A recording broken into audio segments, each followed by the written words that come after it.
ساڵتان لێبێت بینەرانی کورسات نیوز من هاوڕەتۆفیقم لە ئەڵقەیەم شەوی پانۆراما پێتان گەیشتنەوە بۆ قسە و باسکردن لەسەر ڕەهەندە یاسایەکانی پرۆسەی هەڵبژاردن لە هەرێمی کوردستان. ڕاستە پرۆسەی هەڵبژاردن پرۆسەیەکە تا ڕادەیەک سیاسیە و مافی دیموکراسی خەڵکەکە پیاداکرێت و تێیدا لایەنەکان چێ بڕشەیەکەن لەسەر بەدەستێنانی زۆرترین کورسی لە چوارچێوەی هەڵبژاردنی کە بەڕێوە دەچێت. هەڵبژاردن لە هەرێمی کوردستان لە دەمێکەوە مشتومڕێکی زۆری لەسرە لەسەرەوەی کە بە چ شێوازێک هەڵبژاردنەکە بەڕێوە بچێت. دیارە کۆمەڵێک لایەن هەیە کە یەکێکیان لەو لایەنانە ڕەهەندە یاسایەکەیەتی کە تاوەکو ئێستا بە تەواوەتی ئەم پرۆسەیە ساغ نەبووەتەوە، چونکە لە ڕووی یاساییەوە کۆمەڵێک کەموکورتی هەیە کە پێویستە ئەم کەموکورتیانە لە لایەنی دەرکردنی پرۆژە یاسایەکەەوە یاخود ڕێخستنەوەی بە شێوازێکی یاسایی بێتەوە سەرسکەی خۆی و ئەو کات بچینە پرۆسەکەەوە کە پرۆسی هەڵبژاردنە. بە نمونە کۆمسیۆنی هەڵبژاردن و ڕاپرسی لە هەرێمی کوردستان کە تاوەکو ئێستا کاران نەکراوەتەوە بە چەند هۆکارێکی یاسایی، ئەمە خۆی یەکێکە لە گرفتەکان. دوجار پرۆسی هەڵبژاردنیش کە تاوەکو ئێستا سازان و تەوافقێکی لەسەر نەکراوە لە نێوان لایەنە سیاسیەکان تا ڕادەیەک ئەمیش دەچێتە چوارچێوەیەکی یاساییەوە. هەروەها کۆتایی هاتنی ماوەی پەرلەمانی کوردستان ئەمەشیان یەکێکە لە گرفتەکانی دیکەی یاسایی کە ئەگەر هەڵبژاردن لە وادە و ساتی خۆیدا لە هەرێمی کوردستان بەڕێوە نەچێت بۆشایی یاسایی و دەستوری لە هەرێمی کوردستان دروستە بێت. ئەم شەو گفتوگۆکەین لەسەر ئەم بابەتانە بە میوانداری هەرێک لە میوانە بەڕێزەکانم کاکاروان کازم مافناس و چاودێری هەڵبژاردن کە لە سۆدە لەگەڵمە بەخێوی کاکاروان سپاس دەکەم کە لە بەرنامەی پانۆراما ئامادەی. هەروەها کاک موهەنەد فەیسەڵ شارەزای یاسایی کە لە ڕێگای سکایپەوە لە ئاکرێ لەگەڵمانە. کاک موهەنەد ئەم کاتی جەنابیشت باش سپاس دەکەم بە ڕوخسەتی جەنابت لە کاکاروان و دەست پێکەم. کاکاروان هەمووان نەزانین کە هەڵبژاردن کۆمەڵێک میکانیزمی هەیە کە پێویستە یەک بە دوایەک جێبەجێ بێت ئەو کاتە پرۆسەکە متەکاملە بێ. بەڵام ئەوەی کێسە لە هەرێمی کوردستانی بینین و کوامەژشم پێدا یعنی پرۆسەکە لە ڕووی یاساییەوە گەر تەماشای بکەیت ناتەواوە. بەگشتی خوێندنەوەتان چییە بۆ لایەنە یاساییەکان لە پرۆسەی هەڵبژاردنی هەرێمی کوردستان؟ شەوتان باش و شەوی بینەرانی کورسات نیوز باش. سپاس بۆم دەرفەتە. ڕاستیەکەی کۆڵەکە یاساییەکانی هەڵبژاردننی پەرلەمانی کوردستان کاگاوڕێ خۆی لە دوو یاسایە بینێتەوە. یاسایەکەمیان یاسای هەڵبژاردنەکانی پەرلەمانی کوردستانە کە یاسای ژمارەیەکی ساڵی 92 ئەوی تریان یاسای کۆمیسیۆنی باڵای سربەخۆی ڕاپرسێ لە هەرێمی کوردستان. ئێستا هەردوو یاساکە وەک بەڕێستان ئاماژەی پێ کەند و کۆسپیانتیا دروست بووە. یاسای ژمارە 1 ساڵی 92 کە یاسای هەڵبژاردننی ئینتیخاباتی پەرلەمانی کوردستانە یاسایەکە 7 جار تعدیلی بەسەرا هاتووە لە ساڵی 92 دەرچووە و کاتە بەری کوردستانی ئەم یاسایی داناوە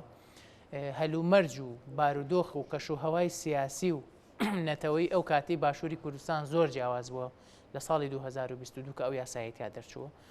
5 هەڵبژاردننی پێکراوە ئەم یاسایە. ئەم یاسایە من پێشتریش هەر لە کورسات ئاماژەم پێەیە هیچی بەدەمەوە نەماوە هیچی بەبەرەوە نەماوە. ماجاری هەڵبژاردننیشکی پێ بکەیت هی ئەوە نییە لەبەرەوەی بارودۆخی سیاسی گۆڕاوە لەبەرەوەی بە بەراورد بە عێراقا ئێمە زۆر لە دواوین. عێراق لە ساڵی 2005ەوە کە ئینتیخاباتی تیاکرێ چەندین سیستەم و شێواز و یاسای تازەی دەرکردو تاقی کردوەوە بەکارهێنا و تعدیلی کردووە. هەرێمی کوردستان ئەوە لە ساڵی 92 هەتا ساڵی 2018 کە ئینتیخاباتی تیاکراوە هەر هەمان یاسایە چەند تعدیلێکی تیاکە چۆنەڵێ پینۆپەڕۆیشی کات و ئینتیخاباتی پێکاتەوە. ئەمە چی لێکەوتۆ لە هەرێمی کوردستان کاگاوڕێ؟ هەمیشە هەڵبژاردنەکانی پەرلەمانی کوردستان لە کاتی خۆیان نەکراوە. هەمیشە پەرلەمان تەمەنی خۆی درێژ کردوێتەوە. هەمیشە دانیشتوانی هەرێمی کوردستان نەیزانی و لە چ ڕۆژ و لە چ مانگ و لە چ ساڵێکا ئینتیخاباتەکرێ. هەمیشە ئیرادەی حیزب و لە حیزب و لایەنە سیاسی باڵەکانی سەپاندووە بەسەر پرۆسی سیاسی و پرۆسی دیموکراتی پرۆسی هەڵبژاردن و پەرلەمانیشە. بۆیە هیچ مەجالێکی تیانەماوە لە ڕووی قانونی و لە ڕووی دیموکراتی و لە ڕووی ڕێساکانی هەڵبژاردنەوە بەڕاستی بە هەرێمی کوردستان پەرلەمانی کوردستان و دەستەی سەرۆکایەتی پەرلەمانی کوردستان پێداگری بکات لەسەرەوەی کە یاسایەکی تازە دەرچێ هەم ژمارەی کورسیەکان ئەگەر بکرێت دەستکاری بکرێت بازنکانی هەڵبژاردن دەستکاری بکرێت شێوازی دەنگدان دەستکاری بکرێت و ئالەتی دەنگدانیش دەستکاری بکرێت. لە پاڵیشە کێشێکی تریشمانەیە ئەگەر یاسایەکی تازەش دەرچێت بۆ هەڵبژاردننی پەرلەمانی کوردستان و یاسای کۆمیسیۆنی باڵای سربەخۆی ڕاپرسی کە ئێستا مودەی کۆمیسیارەکانی بەسەر چووە تعدیل نەکرێت و کۆمیسیارەکان بانگ نەکرێنە پەرلەمان و سیقیان پێنەیرێ پرۆسی هەڵبژاردن ئەستەمە لە هەرێمی کوردستان ئەنجام بدرێت چونکە کۆمیسیۆنی بەڵای سەربەخۆی و ڕاپرسی لە هەرێمی کوردستان کۆمیسیارە بەڕێزەکانی لە مانگی 12 ساڵی 2009ەوە ماوەی یاساییان بەسەر چووە یا بێن بە ڕێزانە بهێنرێنەوە پەرلەمانی کوردستان دووبارە متمانیان پێبرێتەوە یا ئەوە تا کۆمیسیۆنەکە بە ئالێتێکی تر دابڕێژرێتەوە کەواتە لە هەموو حاڵەتێکا هەر بهێنرێتەوە پەرلەمانی کوردستان. دەستخۆشکە کاروان دێم و خزمەت جەنابێت بۆ کۆمەڵی باسی دیکەی یاسایی بە تایبەت لەسەر کۆمیسیۆنی هەڵبژاردن و ڕاپرسی لە هەرێمی کوردستان چکەوان زۆر گرنگە و جەنابەت ئاماژەت پێدا کاگەی موهەنەت فەیسەڵ یعنی وەکو کاکاروان ئاماژەی پێدا بەڕاستی ئێمە ئەگەر تەماشای پرۆسی هەڵبژاردن بکەین لە هەرێمی کوردستان و ئەگەر بمانێت بۆ ئالیەتە کۆنەوە بۆ یاسا کۆنە بەڕێوە بچێت کە 30 ساڵ لەمەوە بەرەم یاسایەدا ڕێژراوە بۆ بەڕێوەچوونی هەڵبژاردن لە هەرێمی کوردستان یاساکە سەرلەبەری یعنی لەگە پرۆسەی سیاسی و هەروەها پرۆسەی ژیانی سیاسی لە هەرێمی کوردستاندا ناگونجێ. پێداگری هەندێک لایەن لەسەر بەڕێوەچوونی هەڵبژاردن بەو یاسا و سیستمە کۆنە پێ دوایە لە چێوە سەرچاوی گرتووە ئەگەر ئەمە پێداگری لەسەر بکرێت لە ڕووە یاسایی و قانونیەکەوە تا چەند ئاساییە بەو یاسا کۆنە هەڵبژاردن بەڕێوە بچێ بەڕاستی. شەوتان و بینەران کورسات میێوانی بارزت میێوانی بارز ئەو یاسای هەڵبژاردنی کە ئێستا لە هەرێمی کوردستان هەیە یاسایەکی نەگونجاوە لەگەڵ ئەو هەلومەرجەی کە ئێستا ئێمە تێداینە یعنی ئەم یاسا لە ساڵی 1992 بەسەند کراوە اینجا لەو هەلومەرجەی کە هەبووە لەو کاتەی و ئێستا بەردەوام پێدراوە هەرچەندە هەندێک ینی ڕاستکردنەوە کراوە لەسەر ئەم یاسا بەڵام نەگەشتە ئاستی ئەم گەشتە سیاسیە ئۆگانیان ئەم گەشتی هەوای سیاسی کە ئێستا ئێمە هەرێمی کوردستان عێراق پێداینە ئەم یاسا پڕە لە کەموکاسی ینی دنیاکی کەموکاسی تێدا پێویستی بە ڕاستکردنەوە هەیە. من پێشتر لە فەیسبووکیش لە لێدەتوری کۆمەڵاتی خۆم بەڵام کردبووە کە ئەکەر هەڵبژاردنی هەرێمی کوردستان لەسەر ئەم یاسایە بکرێتن و بەبێ ئەم یاسای هەڵبژاردنە ئەر نەکرێت باشترە چونکە ئەم هەڵبژاردن لەسەر ئەم ئەساسی ئەم یاسا بەڕاستی وەکو سەر شێوازی ئەو هەڵبژاردن و بەیعەیە کە لە سەردەمی سەدام حوسێن دەکرا یعنی بە دووبارەکردنەوەی هەمان دیمەنە ئەگەر ئێمە بمانەوێت وەکو عێراق چون عێراق هەولی دا کە کەشی هەوای سیاسی بگۆڕێتن و مدرێنانە سیستەمێکی مدرێنانەی هەڵبژاردن پەیڕاو بکات لە عێراقدا ئێمەش دەبی ئەم یاسای هەڵبژاردنە ڕاست بکەینەوە ئەم یاسای هەڵبژاردنە چەندی کێموکاسی تێدا لە زۆر بڕگەکانی دەبی بێنە ڕاستکردنەوە تا بگونجێتن لەگەڵ ئەم سەردەمە ئەمە ئێستا تێداینە ئەکەر ئەمە دیعای ئەمە بکەین کە هەرێمی کوردستان سیستەمێکی مدرێنی هەیە و سیستەمێکی جێوازی هەیە لەگەڵ عێراق و لە دەوروبەری ئەمە دەبی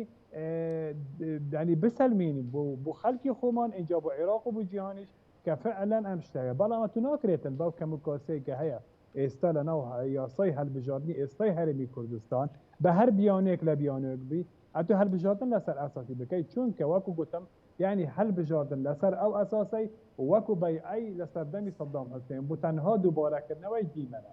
حتی ئێمە بمانەوێتن یعنی سیستەمێکی دیموکراسی و سیستەمێکی فرەحزبی لە کوردستان بچەسبێنین دەبی ئەم یاسای هەڵبژاردن ڕاست بکرێتەوە و لەگەڵ ئەوەش یاسای کۆمیسیۆنی باڵای و ڕاپرسی هەرێمی کوردستان هەمان ئەوەش ڕاست بکرێتەوە اینجا متمانە بە کۆمیسیۆران برێتن لە بەرامبەری پەرلەماندا ئەوانەی کە ئێستا ینی ئەوانەی کە مصرن لەسەرەوەی کە لەسەر ئەم یاسا هەڵبژاردن بکرێتن بەڕاستی ئەتو لەسەر ئەوەی پێداگری لەسەرەوەی کە لەسەر ئەم یاسا هەڵبژاردن بکرێتن ئەمە عیبێکی زۆرە لە ڕووی سیاسیەوە چونکە ئەم یاسا پڕە لە کێموکاسیەوە ئەوجا پێداگری ئەمان لەسەر ئەمە کە هەڵبژاردن لە سەر ئەم یاسا بکرێتن من بوچوونی من وایە کە ئەوانە سودمەندن لەو یاسایی کە ئێستا هەیە لە هەرێمی کوردستان و دڵنیان کە ئەگەر هەڵبژاردن لەسەر ئەم ئەساسی ئەم یاسا بکرێتن ڕەنگە کورسیەکانی نەک ئەو کورسیانە بەدەست بینەوە کە ئێستا بەرز و زیاتریش لێ بکەن ئەوجاپیان وایە هەر دەستۆرێک لەم یاسا بکرێتن ئەمە لە زەراری ئەواندا و لە سوودی ئێوان تا چەند کاک موهەنەت جەنابەت ینی وەکو شارەزایەکی یاسایی لە ڕوو یاسایەکەوە یعنی ئەوە تا دەرچە هەیە و ئەتوانرێت ینی یاسای نوێ دەرکرێ هەم بۆ یاسای هەڵبژاردن هەم بۆ کۆمسیۆنی ڕاپرسی و هەڵبژاردننی هەرێمی کوردستان. بەڵام من پرسیارەکەمە مێوە هاوێ بۆ جەنابتان تا چەند ینی لە ڕەهەندی سیاسیەوە کاریگەری ئەبێ لەسەر ڕەهەندی یاسایی پێ دوایە دوجار ڕەهەندە یاسایەکە زاڵە بێ بەسەر سیاسیەکەی و سەرکەوتن بەدەستێنێ و ئەتوانێ وەکوی جەناب بدەڵی پرۆسەیەشی دیموکراسی شەفافی مۆدرن بۆ هەرێمی کوردستان بێنێتە ئاراوە؟ لا بالتأكيد يعني سبارات هەڵبژاردن يعني ڕوویەکی یاسایی هەیە و ڕوویەکی سیاسی هەیە يعني ئەگەر ڕێککەوتنێکی سیاسی نەکرێتن سازان نەکرێتن لەسەر هەر یاسێک لە یاسەکان نەک لێرە لە هەموو جیهان حتا لە ئەمریکاش وایە ئەکە هەردوو حزبی جمهوری و دیموکراتی ڕێک نەکەون لەسەر یاسێک ئەم یاسا تێپەڕ نابێتن لەناو ئەنجومەنی کۆنگرێسدا ئەو جا لە هەرێمی کوردستانیش هەمان شێوەیە يعني ئەتو ناکرێتن بەوەی کە من وڵا زۆری نەم هەیە هەموو شتێک بە دلی خۆ تێپەڕ دەکەم نەخێر ئەمە ناکرێت کەمە هەندێکی نیشتیمانی لەسەرەیە ئەتو هەڵبژاردنێک دەکەی هەموو جیهان چاودێری ئەو هەڵبژاردنە دەکەن دەبی هەڵبژاردنەیەکی ئازادانە بیتن هەڵبژاردنێکی پاک بیتن هەڵبژاردنێکی فرەحزبی تێدا دیار بیتن هەڵبژاردنێکی بسەلمێنی بوو جیهان کە ئەم هەڵبژاردنە هەڵبژاردنێکی دروست و ڕاستە و دەنگی ڕاستەقینەی گەلی کوردستانە ئەو جا ڕەهەندی سیاسی ئەکید یعنی دەبی لایەنە سیاسەکان ڕێک بکەون سازان بکەن لەسەر ئەم یاسا اینجا لە پەرلەماندا لە ڕووی یاساییەوە تێپەڕ دەبیتن و یاسایەکی مدرن و ئەم بیانەیە کە ئێستا دەڵێن کە وڵا کات نەماوە و درەنگە ئەمن پێم سەیرە ینی فوتە بێت و هەوڵ بدەیت کە پەرلەمانێک لە دایک بێت ئەم پەرلەمانە ئیفلیج بێت ئەم پەرلەمانە پەرلەمانێکی کە پڕ لە کەموکاسی بێتن ئەتو ئەوە پێت ڕازیە بەڵام ڕازینە کە یاسا ڕاست بکرێتەوە تا پەرلەمانێکی ڕێکوپێک و پەرلەمانێکی کە دەنگی ڕاستەقینەی گەل بێتن بێتە کایەوە من پێم وایە ینی دەبی سازان بکرێتن لەسەر ئەم بابەتە و لەلایەن لایەنە سیاسەکانی هەرێمی کوردستان سازان لەسەر ئەم بابەتە بکرێتن و یاستا تێپەڕ بکرێتن لە پەرلەماندا بە شێوەیەکی کە زۆر جیاواز بیت لەگەڵ ئەو یاسایەکی ئێستا هەیە لە هەرێمی کوردستان. دەست خۆش کاگێ موانەت دێمەوە خزمەت جەنابەت کاگێ کاروان ینی مەسلەی کۆمسیۆنی هەڵبژاردن و ڕاپرسی بەڕاستیمە خۆی مەسلەیەکی زۆر گرنگە و بە تەواوەتی ئەمە ڕەهەندی یاسایی هەیە ینی تاوەکو لە ڕووی یاساییەوە ئەمە جارێکی دیکە کاران نەکرێتەوە ئەندامەکانی وەکو جەنابەت ئاماژەت پێدا جارێککە متمانیان پێ نەدرێتەوە لەلایەن پەرلەمانی کوردستانەوە ناتوانانی پرۆسەی هەڵبژاردن بەڕێوە بچێت لەمپەرە یاسایەکان چین لە بەردەم ینی سەر لە نوێ کاراکردنەوەی ئەم کۆمسیۆنە یاساین یاخود نەخێر لەمپەری سیاسیەوەی کە نایڵێ جارێککە نوێ بێتەوە کارا بکرێتەوە کاگاوڕێ ناتوانین بڵێن بەڕەهایی یاسایی و بەڕەهایش سیاسی هەردوو ڕوویەکەین بەڵام لە واقع ڕەهەندە سیاسەکەی هەمیشە زاڵ بۆ بەسەر ڕەهەندە قانونیەکەیە بمانێ و نەمانێت کۆمیسیارە بەڕێزەکان بەحسابی قانونەکە بێت دەبێت کەسانی سەربەخۆ بەڵام لە واقع هەمومان نەزانین دابشکاری حیزبیە لە نێوان هەرسێ لایەنی پێکەناری حکوومەت بزوتنەوەی گۆڕان پارتی یەکێتی لە پاڵەیە لایەنە ئیسلامیەکانیش ئەندامیان هەیە لەم کۆمیسیۆنەیە کە ئێستا کۆمیسیۆنەکە ئیشەکانی یا با بڵێن کۆمیسیارەکانی ماوەی یاساییان بەسەرچوو بێگومان مەخرەجی قانونیمان هەیە وەک باسم کرد ئەکرێ ئالەتی کۆمیسیارەکان ئالەتی شێوازەکانیان بگۆڕێ بە حاکم دەکرێت هەروە بمێننەوە دەکرێت ئەسڵەن نموزەجمان هەیە لە وڵاتانە هەر بکرێ بە دامەزراوێکی سەر بە حکومەت وەک فەرمانگەیەک عراقی هەیە بەڵێ وەکو ئەوە مفۆزەی سەربەخۆی ئەویش مفۆزەیەکی سەربەخۆی ئەوش سەر بە پەرلەمانە با ئەمە بۆ بەرچاوڕوونی بەڕێستان بەڵام ئەزمونان هەیە لە وڵاتان بۆ نمونە ئەم کۆمیسیۆنە وەکو فەرمانگەیەک وایە و کۆمەڵی کارمەند لە کاتی ئینتیخاباتە کارەکەی خۆیانەکەن سەر بە هیچ لایەنێکی ژنینەوە نەخێر هەروەکو دامەزراوێکی حکومی ئیشی خۆیانەکەن و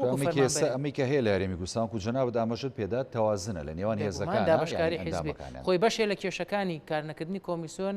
کاگاوڕێ ئەوەیە ئێستا پارتی دیموکراتی کوردستان و لە ناویا چەند حیزبێکی تازە کە دروست بوون و نوێنەران هەیە لە پەرلەمان بە دیاریکراوی وەکنەوەی نوێ داوای ئەواکەن کە ئەم کۆمیسیۆنە دووبارە دروست کرێتەوە و ئەوانیش پشکیان هەبێ لایە و لە ڕۆیشی تریشۆ پارتی دیموکراتی کوردستان پێی وایە قەبارەی کورسیەکانی خۆی لە دوایین هەڵبژاردن لە پەرلەمانی کوردستانە کە زیایی کردووە ئەبێ حیسڵی ئەسەدی دەستکەوێت لە کۆمیسیۆنی باڵ لە ڕووی یاساییەوە تەواوە ئەو داواکاری ئەم داواکاریە ڕێکەوتنی لایەنەکان نزانێ ینی بیرمان نەچێ ئێمە چەند ڕێکەوتنەکەی لە هەرێمی کوردستانە بۆ تشکیلی حکوومەتی هەرێمی کوردستان و پرۆسی سیاسی ڕێکەوتنێکمان هەیە لە بینی یەکێتی نیشتیمانی کوردستان و پارتی دیموکراتی کوردستان پارتی دیموکراتی کوردستان لەگەڵ گۆڕانە ڕێکەوتنی هەیە یەکێتی و گۆڕانش بەجار ڕێکەوتنیان هەیە ڕێکەوتنەکە لەسەر چییە کاگاوڕێ یەکێ لە پایە گرنگەکانی ئەوەی کە بۆ عوام ئاشکرای ئەوەیە کە ئەو یاسایانی ڕەهەندی نیشتیمانی و ڕەهەندی سیاسیان هەیە ئەبێ پێشۆخت بە سازان لە دەروی پەرلەمان ئیتیفاقی سیاسی لەگەڵ لەسەر بکرێ اینجا برێتە ناو پەرلەمان ئیتیفاقیکە بکرێ بە قانون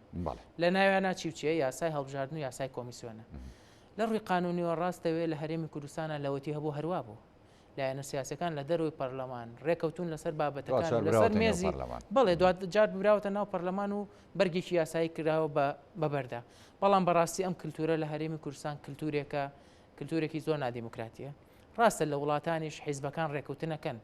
بەڵام پەرلەمان ناکرێ بە داردەسی حیزبەکان پەرلەمانە بێ شخصێتی خۆی هەبێ بەڕاستی خۆی خاوەنی بڕیار بێ و حیزبە سیاسەکانیش ئەبێ بەڕاستی واز لە پەرلەمان بێنن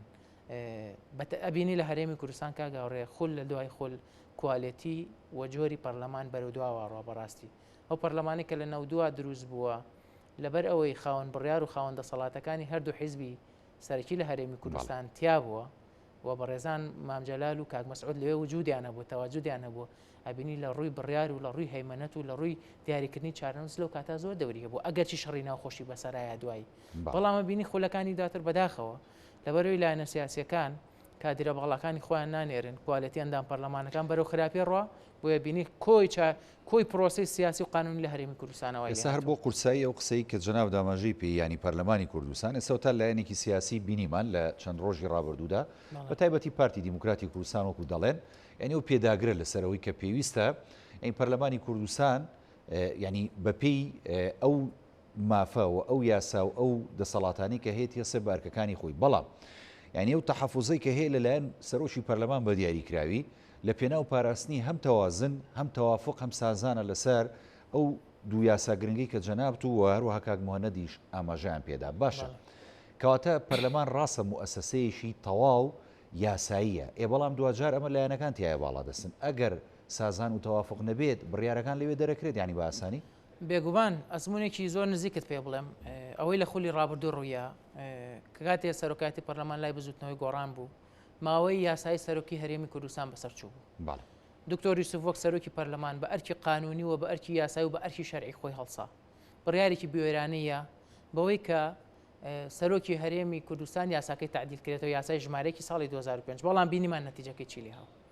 لەبەرەوەی پارتی دیموکراتی کوردستان بە دیاریکراوی خۆی بە خاوەنی پەرلەمانی کوردستان نەزانێ خۆی بە خاوەنی موسسەکانی هەرێمی کوردستان نەزانێ بەداخەوە هەر کاتی بێ ئەیکاتەوە هەر کاتی بێ ڕۆڵەیاتی و هەر کاتی بێ دایخات ئەمەی ئێستا بەڕێز سەرۆکی پەرلەمانێکا بەڕاستی دوو لایەنەیە مامۆستا هاوڕێ لایەنێکی ئیجابی هەیە بەوەی سەرۆکی پەرلەمان ڕەنگە بیەوێ لێکترازانی سیاسی لە هەرێمی کوردستان هێندەی تر دروست نەبێ خوا نەخواستە ئەگەر سەرۆکی پەرلەمان هەنگاوێ بنێت بەوەی کە یاسایەک پرۆژە یاسا طبعاً پرۆژە یاسای تازە پێشکەش کراوە لەلایەن فراکسیۆرەکانی گۆڕانی یەکێتی لایەنە ئیسلامیەکانیش پێم وابێ پرۆژیان هەیە بۆ لە پێناو هەمواری یاسا بەڵێ سەرۆکی پەرلەمان ئەگەرم هەموارانە بخاتە ناو بەرنامەی کاری دانیشتنەکانەوە لەوانەیە بە جۆرێ لە جۆرەکان تەوازنی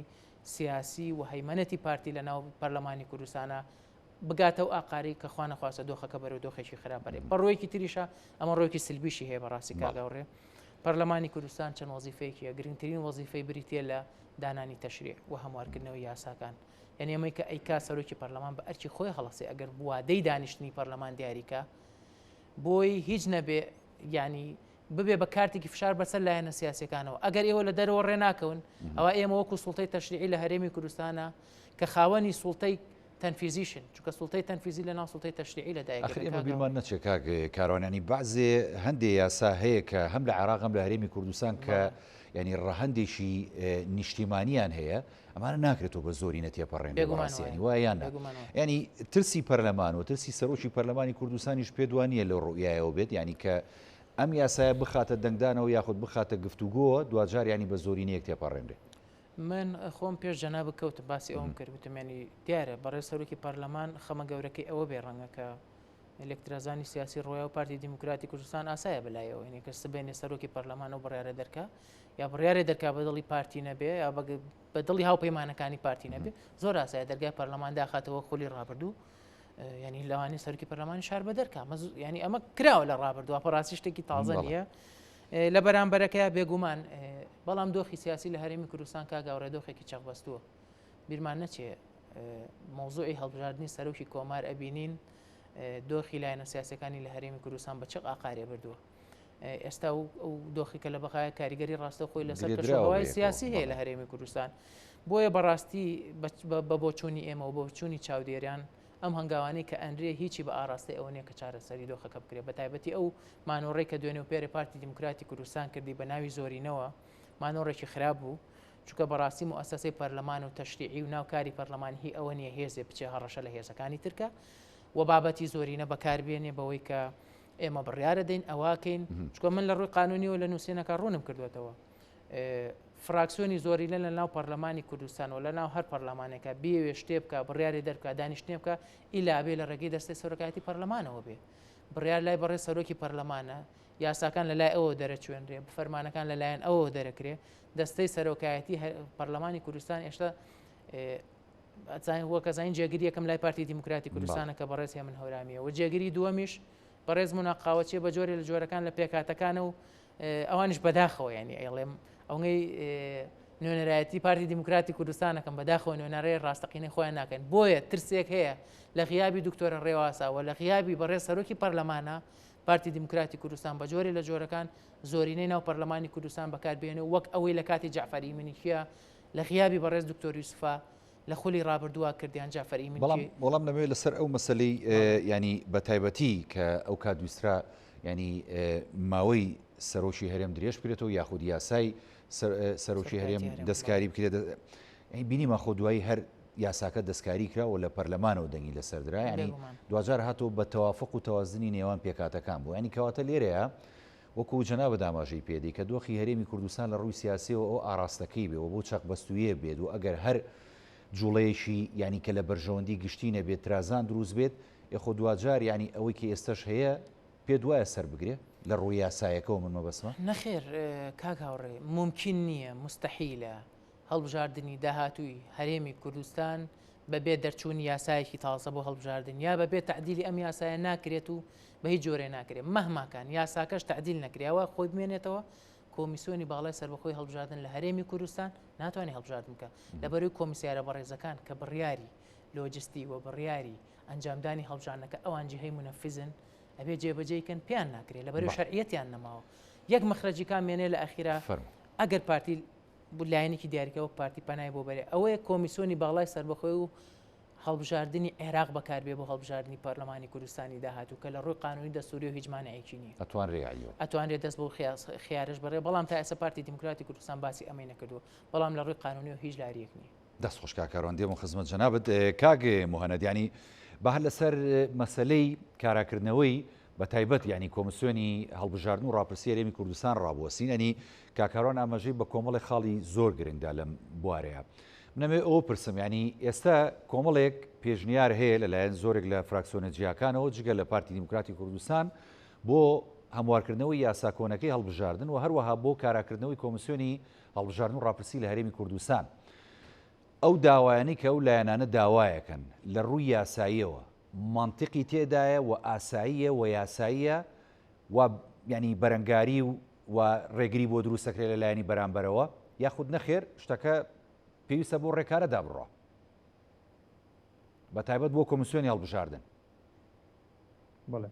کاکەوڕێ ڕاستی حەزم لێ بوو جەنابەت ینی تەرکیز لەسەر هەندێک خاڵ بکەی لە ناو یاسای هەڵبژاردندا لە جەنابەت ئەپسیارانە ئامادە کرد ببینیش بەڵێ کە ئەمانە ڕێگرن لە بەردەم ڕاستکردنەوەی یاسای هەڵبژاردن یەکەم جار یەک لەمانە بەسەلەی بازنە ئایا بازنەیەک بیت ئان 4 بازنە بیت ئان 5 بازنە بیت طبعا ئەمە ینی کێشەی سەرەکیە لە نێوان بەڕاستی پارتی و لە نێوان هەموو لایەنەکانی تری هەرێمی کوردستان چونکە ئەوانی تر هەمویان داوا دەکەن ببێتە فرە بازنەیی کەم بازنەیەک هەبێتن پارتی ناڕازیە لەسەر ئەمە دەڵێت بە یەک بازنەیەک بیت ئەمە خاڵێکی زوری ناکوک لە نێوان هەردووکیان ئەمە هەیە ئەمەش بەڕاستی زۆر گرنگە چونکە یاسای کەون لەبەر یەک بازنەییدا بۆ ئەگەری ئەمە کە کورسیەکانی پەرلەمانی کوردستان بە دادپەروەرانە دابەش نابن یعنی زۆر قەزا و زۆر پارێزگاش دەتوانی بڵێن ئەنوونەریان نییە لە ناو پەرلەمانی کوردستاندا کە چێ بەرامبەردا پارێزگایەکی مەسەلەن وەکو دوو بە نمونە دەینی ڕەنگە نزیکەی 30 ئەندام پەرلەمانی هەبێتن کەچێ ئەکەر بچین بولای سلێمانی احتیمالە 25 ئەندام پەرلەمانی ئەمە نەدادپەروەریەکە لەم بابەتە هەیە بابەتی بازنە دوام بابەت ئەوەی کە ئیشکالێکی زوو لەسەر هەیە ئەمەیە مەسەلەی پێکهاتەکان و کورسی پێکهاتەکان ئەمەش احتیمالە جاناب دانی پرسیارت ئامادە کردی والله ئەو ویسم بە خاڵبەندی بێمە سەری بەڵام بۆیە پرسیاری کۆمیسیۆنەکەم کرد بەڵام زۆر ئاساییە جەنابی شاتە سەر مەسەلەی بازنەکە دوجارە توانی وەڵامەوە بیتەوە دەچینە سەر مەسەلەی کۆمیسیۆن بەڵێ مەسەلەی کۆمیسیۆن بەخۆی ئێستا واڵەی یاسایی تەواو بووە کەم پێشنیارێک هەیە لە سەبارەت ئەوە یەکێک لە خاڵەکانی کە ناکۆکی دروست کردیە بۆ مەسەلەی کارەکردنی کۆمیسیۆن ئەمەیە کە توماری دەنگدەران لە ناو کۆمیسیۆنی هەرێمی کوردستان ئەفەن لە ناو کۆمیسیۆنی هەڵبژاردن و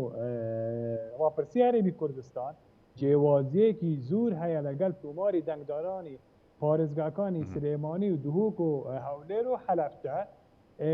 لەگەڵ کۆمیسیۆنی سەربەخۆی هەڵبژاردننی عێراق یعنی بەپێی ئەندام پەرلەمانەکان دەڵێن نزیکەی 400,000 دەنگی هەیە جێوازی بەڕاستیە بە کارەساتە یعنی هەتو کووت هەچی کۆمیسیۆنە کارا دەکەیەوە و جێوازی 400,000 دەنگت هەیە دەڵێن ئەمانە احتیمالە هەمووی سەختە بیتن بۆ سەختە بەکاری نابیتن و ئەمە خاڵی ناکۆکی سەرەکیە بوو بە کاراکردنی ئەم کارەکردنەوەی جارێکی تر کۆمیسیۆنی هەڵبژاردننی هەرێمی کوردستان لەبەر ئەوانە داوا دەکەن کە توماری دەنگدارانی عێراق بۆ پارێزگاکانی هەرێمی کوردستان بەکار بێتن بۆ هەڵبژاردننی هەرێم پەرلەمانی هەرێمی کوردستان باشە کاگێ مهەنەد وڵات خوا لێرە یەک پرسیار لە بەڕێز بکەم وەکو شارەزایەکی یاسایی بۆ نمونە کاکاروان ئاماژەی بۆدا یعنی لە داهاتوو گەر لایەنەکان نەگەشتن ڕێکەوتن لەسەر بە تایبەتی لەسەر کۆمیسیۆن و کاراکردنەوەی پەنا ئەبرێتە بەر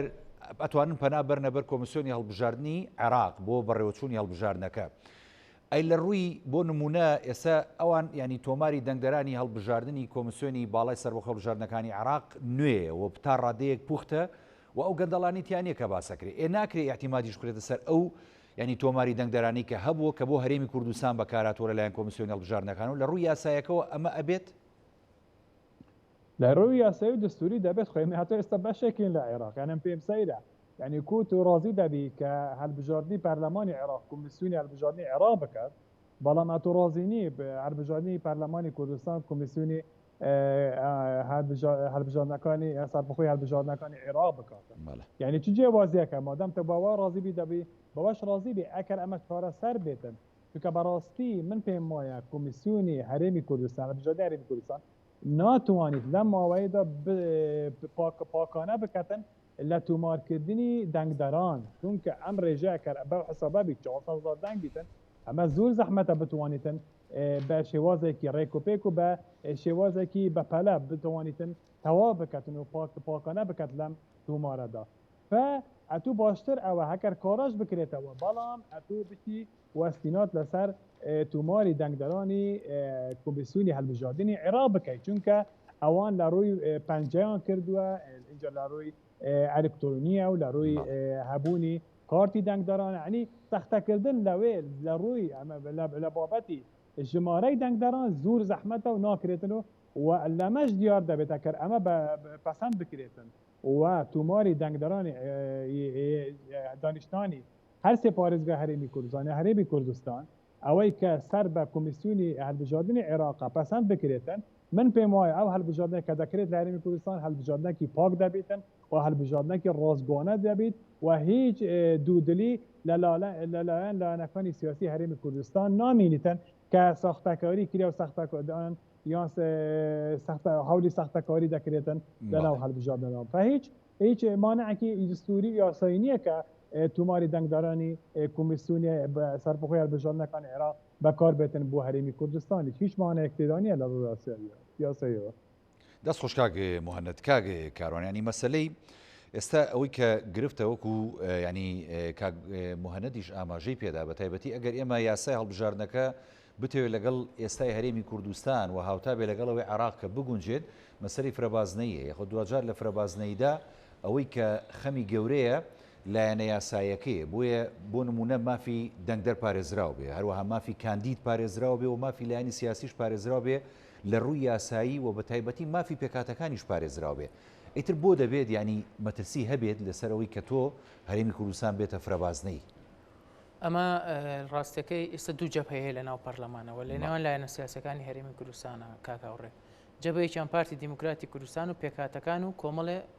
فراکسیۆن کە کورسیان هەیە لە ناو پەرلەمانی کوردستانە جەبهەکەی تریان لایەنەکانی توانین بڵێن یەکێتی نیشتیمانی کوردستان و بزوتنەوەی گۆڕان و لایەنە ئیسلامیەکانیشن کە ئیشکالیان لەسەر بازنەکانی انتخاباتێ ئەم ئیشکالە لە چێوە دروست بووە پەرلەمانی کوردستان 5 خۆلی ڕابردوو بە یەک بازنە کردووە واتە تۆی دەنگ دەرکەماڵی دانیشتوی دهۆکی ئەتوانی دەنگ بێ بە کاندیدێکە لە پارێزگای سلێمانیە ئەمە کاریگەری زۆر خراپی لێکەوتوتەوە لە ڕووی چێوە کاگاوڕێ دادپەروەری و ناعەدالەتی لە نێونەرایەتیا دروستەکە ئەبینی پەرلەمانی کوردستان کە ژماری کوردستەکانی 111 کورسیە کە دابەشێکی بەسەر پارێزگاکانی هەرێمی کوردستانە قیاسێکی بە ژماری دانیشتوانی زۆر نەعەدالەتی تیا دەرەکەوێت بە نمونە ژمارەی دەنگ بمانەوە نەمانەوە لە پارێزگایکی وەک سلێمانیا زیاتر لە دوو پارێزگاکەی تری هەرێمی کوردستان سەر و ملیۆنێک زیاتر بەڵێ کەچیە بینی کە سەیری ژماری کورسیەکانی پارێزگای سلێمانێکی لە ناو پەرلەمانی کوردستانە سەیرەکەی کەمینەیە ئەمە هۆکارەکەی چییە لەبەرەوەی حزبی دەسەڵات لە هەولێر و دوهۆکەوە دەنگدەرەکانی خۆی تەوجیه هەکا هانیانەیە دەنگ با بە کاندیدەکانی خۆی لە ناوچەکانی ترە یاخود بە پێچەوانەوە هاوڵاتیە لە گەرمیان دەنگەیە بە کاندیدەکەی پارتی لە دوهۆک دەرێچێنێ لەو کاتا بینی ژماری کورسەکانی پارتی دیموکراتی کوردستان زیاتری شەبێ هەم لە ڕووی حزبیەوە هەم لە ڕووی ناوچەیەشەوە بیرمانە چێ پارتی دیموکراتی کوردستان باشە زانێ کە سنگ و قورسایی خۆی لە زۆنی سەوز و نیلی خراپە لەبەرەوە چیەکە لە ڕێگەی ئەم یەک بازنگەیەوە تەوجیهی دەنگدەرەکانی خۆیەکە کە ژماری کورسی و کاندیدەکانی خۆی لە پارێزگای سلێمانی زیاکە بۆ ئێمە ترسێ گەورەکەی پارتی دیموکراتی کوردستان و لە بەرامبەری شالایەنەکانی تریش ئەمەیە کە ئەبێ بەڕاستی ڕێگریە دابنرێ لەم پەڕێدا بمرێ بۆم حەزویستانەی پارتی دیموکراتی کوردستان کە ئەم نادات پەروەریە نوێنەرایەتەیە کە چەند ساڵە لە پەرلەمانی کوردستان و ئەنجومەنەکانی کەشا بەکاریە ناوە بەڕاستی کۆتایی پێ فرابازنەی و دادپەروەریە فرابازنەیەکە لە قۆناغی یەکەمە ئێمە پێشنیارەکەین و خۆشبەختانە ئەو پرۆژە یاسایانش کە ئاراستی سەرۆکاتی پەرلەمان کراوە هەمویان جەخت لەسەرەواکەنەوە کە هەرێمی کوردستان لەم بکرێ بە 4 بازنە ینی پارێزگای هەولێر و سلێمانی بازنگەیە بێ پارێزگای سلێمانی و هەڵەبجە بازنگەیە بێ هەولێر و دوهۆکیش بکرێ بە بازنگە یا پارێزگای هەڵەبجەش بەزیا بکرێ بە بازنگە باشترین حەلە بۆی لە قۆناغی یەکەمە دیموکراتێتی بەڕاستی دادپەروەرەتی نوێنەرایەتی بەدی بێ چونکە بیرمانە چێ ئێستا گەرسەی پێکاتی پەرلەمانکەین لە ڕوویەکی تریشەوە پارێزگای سلێمانی چەندین قەزا و ناحی هەیە کاگاوڕێ بۆ هەولێریش ئەمە ڕاستە بۆ دووەکیش ئەمە ڕاستە هیچ نوێنەرێکیان نییە لە ناو پەرلەمانی کوردستانە زۆربەی کاندیدە دەرەچۆکانی پەرلەمانی کوردستان ئەگەر سەیری بکەین دانیشتووی سەنتەری شارەکانن لە کاتێکا بیرمان نەچێ ئەطراف و قەزا و ناحەکانی هەرێمی کوردستانیش دەنگدەرێکی زۆری تایە زوڵمە بەڕاستی ستەمە تۆ ئەم دەنگدەرانە لێوە دەنگ بن بە کاندیدێکە لە فرابازنەیە ئەمە فاگەڕێتەوە گومان نوێنەرە و ئەمە سوودی کەشی هەیە کاگاوڕێ ینی من کە کاندید لە سنووری پارێزگاکەی خۆمیان لە قەزاکەی خۆمیان لە ناوچەکەی خۆم هەڵبژێرم باشتر کۆنتاکتمە بێت لەگەڵیا ئەتوانم زیاتر محکەمەی کەم لێ بپرسمەوە بیخەمە ژێر چاودێریەوە داواکاریەکان ڕوبەڕی ئەو کەمەوە بەڵام من لە پارێزگای سلێمانی و کە دەنگێم بە کاندیدێ لە پارێزگای دوهۆک لەبەروی حیزبەکەم داوام لێکا لەبەروی حیزبەکەم ناچارمەکە من ئەسڵەن لەوانەیە بە تەلەڤیزۆن نەبێ لە ژیانمان نەیبینم هەر دەنگم پێی ناگا ژمارەکەی بزانی لە کاتی دەنگدان بێگومان ئەمە لە ڕابردووە بینیمانە کاندیدی مەسیحی هەبووە لە ناوچەی مێرگەسوور دەرچێنراوە کاندیدی تورکمان هەبووە لە ژیانە مێرگەسووری نەبینەوە لە مێرگەسوور وڵا لەسەر ئەم پێکات و ینی ئەم ئاینە جیاوازانە ئێستا قسەکەش ئەوەیە ینی ئەو 11 کورسیە دەڵێن زۆر بە نەعەدالەتی هیچی پێکاتەکان نییە بەڕاستی لە ڕووی یاساییەوە ئەگەر کرا بە فرەبازنەی ئەم مافاگەڕێتەوە پێکاتەکان بە تەکید پێکاتەکان بمانەوە نەمانەوە ئەبێت تەمسیلی ڕاستەقینی خۆیان بکەن کاگاوڕێ بمانەوە نەمانوێت لە ماوەی ڕابردووە لە هەرێمی کوردستانە پێکاتەکان تەمسیلی حیزبە گەورەکانیان کردو ئەمە حقیقەتێکە و دەنگدەری ئەو پێکاتانە و نوێنەرەکانیشان ئەم ڕاستی ئازانن بەڵام بەداخەوە نکۆڵی لێ ئەەکەن لە پەرلەمانی کوردستانە 100 کورسیمان هەیە کە بە دەنگی دەنگدەرەڕۆ 11 کورسیشمان هەیە کە بە شێوەی کۆتا بۆ پێکاتەی مەسیحی و تورکمان و یەزید و کورد و ئاشووریەکان دانراوە بەڕاستی ئەمانە ئیتر ئەبێ ئەم بابەتەش بەڕاستی یەکلایی بکرێتەوە ئەسڵن لە ڕووی عەدەدەوە کاگاوڕێ 11 کورسی بۆ پێکاتەکان لە پەرلەمانی کوردستانە زۆر لە ڕووی انتخابیەوە وڵاتی عێراق کە عەدەدی کورسیەکانی 300 و ئەوەندەیە 9 کورسی بۆ پێکاتەکان داناوە کۆتا یعنی بۆچی لە پەرلەمانی کوردستان کە ژمارەکەی 111 کورسیە 11 کورسی بۆ پێکاتەکان بێ ینی لە ڕووی واقعی و لە ڕووی لۆجیکیشەوە بەڕاستی ئەمە کاتی دەستکاری یاسای هەڵبژاردن دەستکاری بکرێت ئەتوانرێت ئەوەش دەستکاری بکرێت لە ڕووی یاسایەوە بنجاوە هیچ کێشەیەکی نییە ژمارەی دەنگدەرانی دانیشتوانی هەرێمی کوردستان دابەشەکرێتەوە بەسەر ئەسڵەن 100 کورسی بۆ پەرلەمانی کوردستان زۆرە کاکاوڕێ لە ڕووی انتخابیەوە بەڕاستی بارگرانێکی دارایی زۆری خستۆتە سەرشانی بودجەی هەرێمی کوردستان ینی لە پاڵ ئەمەشا ئەبینین ئەم زۆرینەی کورسیانەکە دانراوە لە پەرلەمانی کوردستان هێزێکی سیاسی وەک پارتی دموکراتی کوردستان سوء ئیسفادەی لێکا بەداخەوە یعنی ئێستا هەر بڕیارە بێتە ناو پەرلەمان پارتی دموکراتی کوردستان ئۆتۆماتیکی لەگەڵ کورسەکانی خۆیان یانزە کورسەکەی کۆتاکانی لە عێراقیشی 25 سەر و ملیۆنیەوە ینی 390 کورسی پەرلەمانی هەیە بەڕاستی بەڵێ بۆ کورسی بۆ کۆ میلیۆن 5 میلیۆن ینی 111 کورسی بێگومان هەمومان نەزانین ژمارەی مەسیحیەکان و ژمارەی تورکمانەکان لە عێراق زۆر زیاتر لە هەرێمی کوردستان لە پارێزگای مووسڵ و لە پارێزگای کەرکووک و لە پارێزگاکانی تر ئەم پێکاتانە عەدەدیان زیاترە خێرە لە هەرێمی کوردستان یانزە ئەندامیان بۆ دەرناوە بەڵام لە عێراقێکی ئەو 9 ملیۆن و 18 محافەزەیە نۆ کورسیانەیە بەڕاستی ئەمانە هەموویە بێ قسەی لەسەر بکرێ بەڵام بەداخەوە منەمێ ئاماژە بە یەک حقیقەت بەم کاگاوڕێ ئەگەر مافی میوانەکەی تر نەخۆم پارتی دموکراتی کوردستان فەزایەکی وای دروستکردە ناو پەرلەمانی کوردستانە کاتێک کە تۆ باسی ژماری کورسی پێکاتەکانەکەی ئۆتۆماتیکی ئەو مۆرایرێ لە قسەکانی تۆ کە تۆ دژی پێکاتەکانی کە تۆ دژی نوێنەرایەتیکردنی پێکاتەکانی لە کاتێکە لە ڕابردووە نەبووە چۆن بەڕێز کاک مەسعود دیفاعی لە مافی پێکاتەکان کردووە بەڕێز کاک نوشیروان و مامجلایش بە هەماشەوە مووقفیان بەرامبەر پێکاتەکان باش بووە لەگەڵەوان نەبوون کە پێکاتەکان نوێنەرایەتیان نەبێ بەڕاستی بەڵام ئێمە و ئەوانیش لەگەڵ ئەوە بووین کە پێکاتەکان نوێنەرایەتی ڕاستەقینەی گەلی خۆیان بکەن پێکاتی خۆیان بکەن دانیشتوانی خۆیان بکەن نەک کابراوە کاندیدی پەرلەمانە چێتە کاندیدی پەرلەمان لەبەری تورکمانی بۆ نمونە لە لیستی تورکمانی چێتە پەرلەمانی کوردستانەوە بە 200 دەنگ بە 300 دەنگ 200 دەنگ و 300 دەنگەکەشی ئەوە نییە کە تورکمان دەنگی پیابێ ئێمە باشە زانین کادری پارتی هەمووی کادری پارتیە دەنگی پیاچێتە پەرلەمانەوە بەڕاستی ئەبێمان هەمووی کۆتایی پێبێنرێت چارەسەری قانونی ئەمە چییە؟ ئەبێ پێکاتەکان تۆماری دەنگدەرانی تایبەت بە خۆیانیان هەبێ نەخێر جیاواز نییە لە ڕۆژی دەنگدانی گشتیە هاوڵاتێکی تورکمان دەنگدەرێکی تورکمان دەنگدەرێکی مەسیحی لەگە من و تۆە دەنگەیە کارتی کاندیدەکەی پارتی یا بۆ نمونەیەکێت یا هەر لایەنێکی تری خستۆتە گیرفانیەوە ئەچێتە دەنگ بۆ لایەنە بە هیچ جۆرە ئینتیمای بەڕاستی ئینتیمای نەبوو پێکاتەکەی خۆی ماوە نەبوو حیزب لایەنە سیاسەکەی خۆشی ماوە بەڕاستی ئەمانە هەمووی مۆزوعی جەزرین ئەمانە هەمووی تەوازناتی سیاسی تێکەیە کاگاوڕێ بیرمان نەچێت لە ناو پەرلەمانی کوردستانە بە 56 دەنگ ئەتوانی یاساکان دەرکەی تۆ جاری وهەیە بۆ یاسای پێویستە بە یەک دەنگە بێ لەوانێت دەنگێکی ئەم پێکاتانە تەوازنی سیاسی لە ناو پەرلەمانی کوردستانێک لای بکاتەوە لەبەرەوە بەڕاستی ئەبێ بەڕێز سەرۆکی پەرلەمان بەڵام پێم وابێ ئەگەر هەڵە نەبم لە ڕووی یاساییەوە هەندێک یاسا کە ڕەهەندی نیشتیمانیان هەیە بە دوو لەسەر سێ دەرەچێت ئەمە من باسی ئەوانم نەکرد بەڵام باسی یاسای احتیادیم کرد لە حاڵەتە ئاسایەکانە بۆ من لەوانەیە حاڵەتی یاسایی هەبێ بەرژەوەندی زۆرینەی خەڵکی هەرێمی کوردستانی تابێ تایبەت مەسەلەی هەڵۆشانەوەی پەرلەمان چکە زۆر قسە لەسەر بەڵێ ئەو بابەتانە بێگومان پێویستی بە دوو لەسەر سێ پەرلەمان هەیە وەک ئەوەی ئێستا ئەیبینی لە پەرلەمانی عێراق کە محکەمەی اتحادی لە پرسی سەرۆک کۆمارە دوو لەسەر سێ بەکارێن دەست خۆش کاکە کاروانجیان سپاسم کاگە مهەنەت منەوێت جەنابەت دیانێک و شارەزایەکی یاسایی دوا دەرچە و دوا ڕێگە چارە بۆ ئەم مەسەلە گرنگە چارە نووسازی کە ئێستا لە هەرێمی کوردستان و خەڵکی هەرێمی کوردستان و سەرجەم لایەنە سیاسەکانی هەرێمی کوردستان پێوەی گرفتارن چییە؟ یعنی پێویستە لە هەرێمی کوردستان چی بکرێت بۆ ئەوەی کە لە ڕووی یاساییەوە ئێمە ڕزگارمان بێ لەم چەقبەستوی و لەم گرفتاری کە دەناڵێنین و چاوەڕێیەکەین ئەگەر ئەم هەڵبژاردنە بەڕێوە نەچێت دۆخیشی خراپ چاوەڕێی هەرێمی کوردستان بکە کە هیوای ئەوە ناخوازیین بەڕاستی فەرموو دوا قسەت لەوبارەوە بەڕاستی ینی دەمێم ئاماژە بە شتێک بکەم بارە دۆخی هەرێمی کوردستان و بارە دۆخی دوورماندووری هەرێمی کوردستان هیچ باش نییە و ئەگەر سازان نەکرێتن و بەو عینادیەی لە پەرلەمان کە ئێستا دەکرێتن بەردەوام ببێتن و ڕازی نەبن بەوەی کە ڕێککەون لەگەڵ لایەنەکانی تری هەرێمی کوردستان ڕاستی هەرێمی کوردستان لە مەترسیەکی گەورەدایە و چارەسەری زۆر ئاسانە دەتوانێت لە پەرلەمان خۆ هیچ تێدا هیچ کێشەی تێدا نییە کە تو پشتڕاست بی کە تو زۆرینەت هەیە و تو جەماوەرێکی زۆرت لەگەڵدا خۆ چ ترسە لەوەی کە ببێتە دوو بازنە و سێ بازنە و چوار بازنە یان ئەکەر بێتن و بابەتی پێکهاتەکان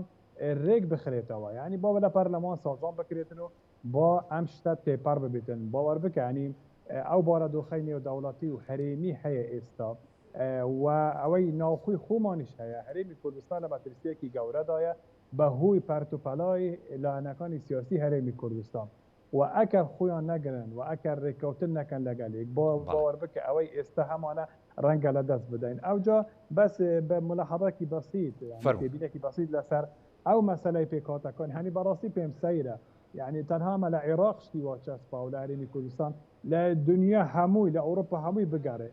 لە هەموو ئەمریکا بگەرە شتێک نییە بەناوی ینی نییە ینی ئێستا بە لە دستوریان لە یاسا لەوێش مسلمان هەیە خۆلەوەی جوولەکە هەیە هیچ کوتانی هەر کەسێ بە مافی خۆی دەبێتێ ئەنجامە ڕێسمان هەبوو پێکاتەکان بەڵام ماکو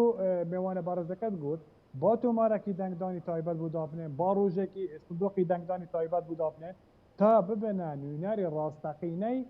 پێکاتەکان نەک ببنە وەکو پێشتر دەڵێن حزبێکە بوو لە بەغدا سەدام بەخۆی دروست کرد بوو بەناوی حزبی دیموکرات کە ئەمە هەر تابع سەدام حوسێن بوو بەس دەنگی بە سەدام حوسێنی دەدا ئەوجا تا ببنە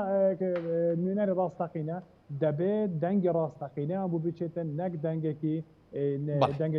تەزویر بتنیان دەنگێکی ناڕاز بێت من کاتم زۆر کەم مابوو زۆر داوای لێبوردن نەکەم کە حەزمەکە زیاتر گفتوگۆکەین لەسەر بابەتەکە چکە زۆر گرنگە سوپاس بۆ کاک موهەنەد فەیساڵ شارەزای یاسایی کە لە ڕێگەی سکایپ و لە ئەکرێ لەگەڵ ماوی هەروە سوپاس بۆ کاک کاروان کازم بافناس و چاودێری هەڵبژاردن کە لە سودوێ لە بەرنامی پانۆراما لەگەڵ ما بەشدار بوون سوپاسانەکەم بەڵێ بینەرانی بەڕێز ئەڵقێم شەوی پانۆراماتان پێشکەش کرا میشە ساغ و تەندروست باش بن خواتان لەگەڵ